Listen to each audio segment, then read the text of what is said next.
sifat-sifat yang selalu menuju kepada apa yang namanya tadi tahali,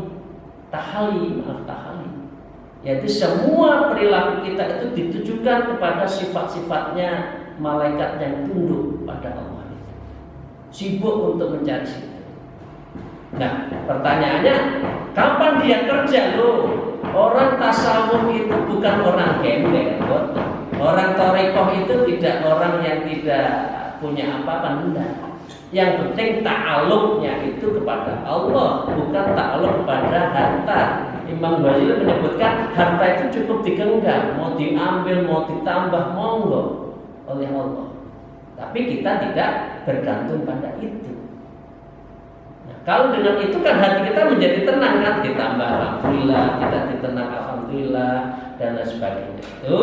Kemudian tadi yang keempat saya sebutkan khalwatul anjuman sudah, zikir Allah dalam sebuah kerumunan dalam apa saja.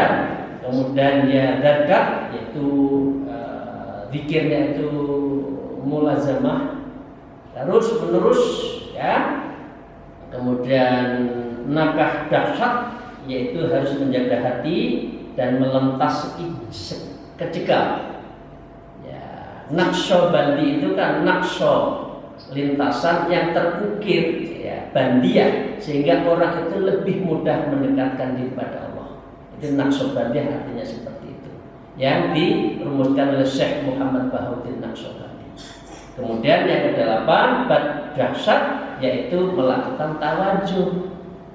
Tawajuh adalah proses menghadapkan diri pada Allah, dan itu dilakukan melalui sebuah komunitas, sebuah jamaah.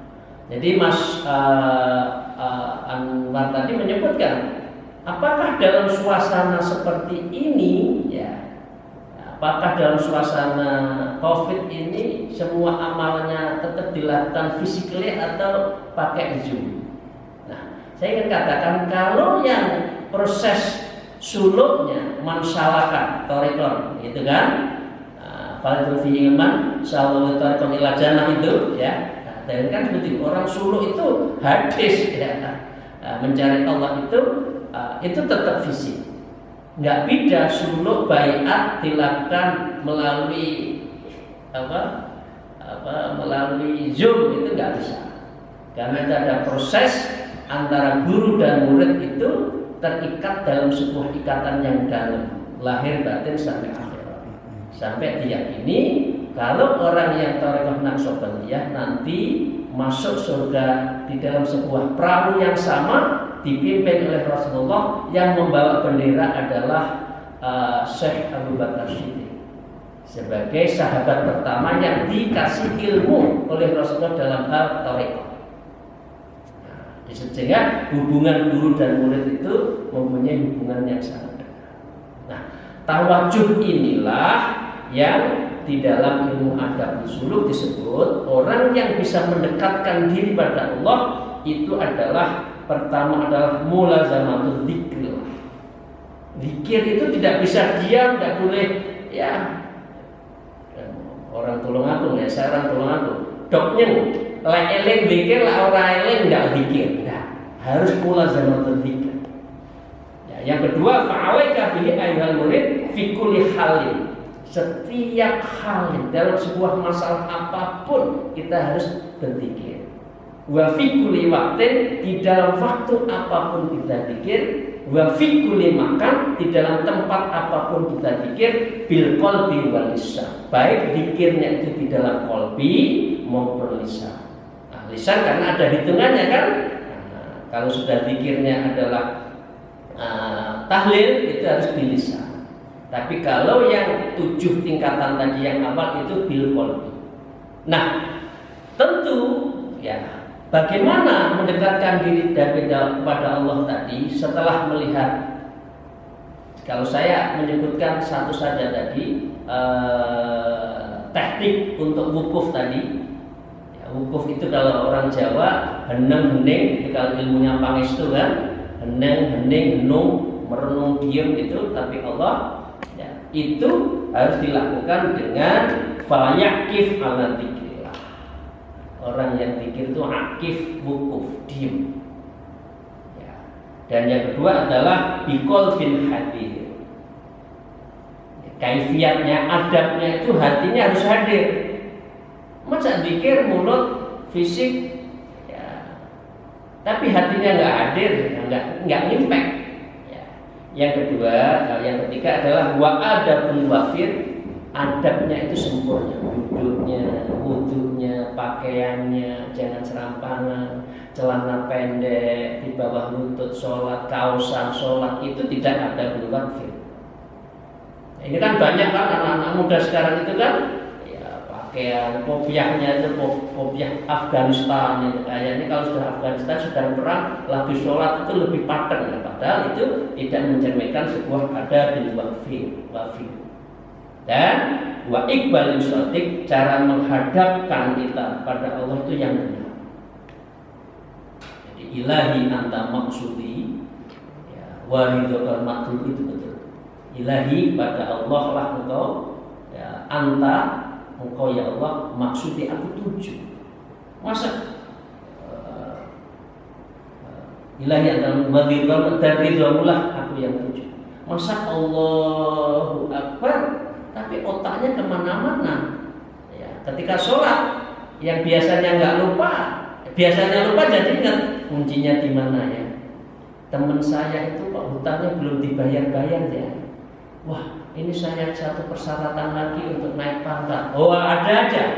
Tadi ceritanya cerita waktu sinetron drakor apa ya? Oh, itu terlintas lagi. Nah, itu berarti tidak mencerminkan kita menghadapkan ibadah Allah itu dengan benar, ya. Dan yang terakhir adalah wa taujihil khariq, dan kita itu bertawajuhnya, menghadapnya itu betul-betul dengan prinsip pengetahuan yang luar biasa. Jadi Bapak Ibu sekalian yang saya hormati, itu yang ingin saya sampaikan di forum yang mulia ini. Yang terakhir, apakah di dalam psikologi tasawuf healing itu secara substantif memenuhi dari prinsip-prinsip psikoterapi, psikotasawuf? Memenuhi, karena dalam proses 8 stase itu, 12 stase, tapi yang awal itu di 8 itu yang harus, maka dia akan sudah memenuhi assessingnya. Ya, saya tahu saya banyak dosa, karena itu sholat taubat tiap malam.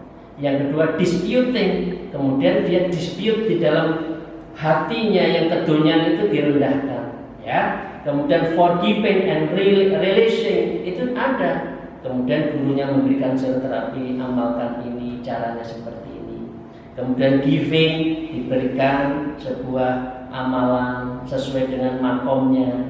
Kemudian praying and mediating, kemudian sholatnya ditambah.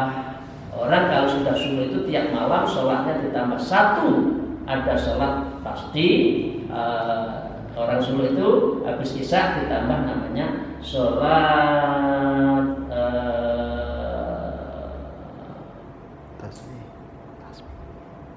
subhanallah. Habis sholat isya itu sholat tasbih. Tasbih ditutup dengan tasbih 2 salam, ditutup dengan witir. Tengah malam sholat tahajud, taubatan nasuha, liridhoillah, lisyukrillah, lilfadlillah. Apa yang kurang? Ya. Tiap malam tahajud, mohon diampuni dosanya, ridho terhadap ketentuannya, syukur terhadap apapun yang diberikan oleh Allah, dan fadlilah, mencari fadilah dari Allah. Tutup, kemudian tawajuhan, nunggu subuh dan sebagainya. Itu tiap malam prayingnya, ya. Kemudian ritualing, ada ritualnya, dan yang kedua ada supporting. Dalam proses orang thariqah itu mesti ada dialog antara guru dan murid. Mungkin mengalami apa di dalam proses pikirnya, itu nanti ada supporting dan discussing antara guru dengan murid. Sahabat-sahabat sekalian, saya hormati, itu saja yang bisa saya sampaikan di forum yang mulia ini. Kesimpulannya hanya satu. Kesimpulannya satu, itu adalah Alla bidzikrillah tatma'innul qulub. Hanya orang yang berzikir dzikron kasiro, itulah yang bisa mendapatkan hatinya itu adalah tenang. Karena orang yang tenang ini berarti dia adalah insya Allah pada tingkat mukasyafah, musyahadah, muraqabah, mukasyafah, musyahadah, mukasyafah, ya. Dan selanjutnya tentu itu adalah harus melalui proses namanya tasawuf amali, ya, via-nya, vehicle-nya adalah thariqah. Karena ada yang ketiga, ada thariqah falsafi. Kalau ahli filsafat, ilmu filsafat dan thariqah banyak, tapi maaf izinkan belum tentu semua itu menjalankan thariqah.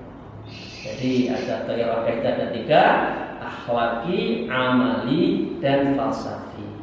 Demikian, terima kasih Pak Dekan, para guru-guru saya, teman-teman saya, Ibu Sri Mulyadi, dan juga Bu Mbak Renia ya, Mbak Rena nanti yang akan meneruskan. Saya dengan segala hormat tidak bisa melanjutkan, ya, karena saya harus memimpin rapat komite nominasi dan remunerasi, karena saya masih dan dipercaya menjadi komisaris utama PT Pelni. Ya, jadi orang tasawuf, orang thariqah bukan berarti meninggalkan dunia, tapi tetap kita jalankan. Alhamdulillah, ya, ilahi anta maksudi wal ghairu madlubi wallahu muwaffiq ila bidzalik. Wassalamualaikum warahmatullahi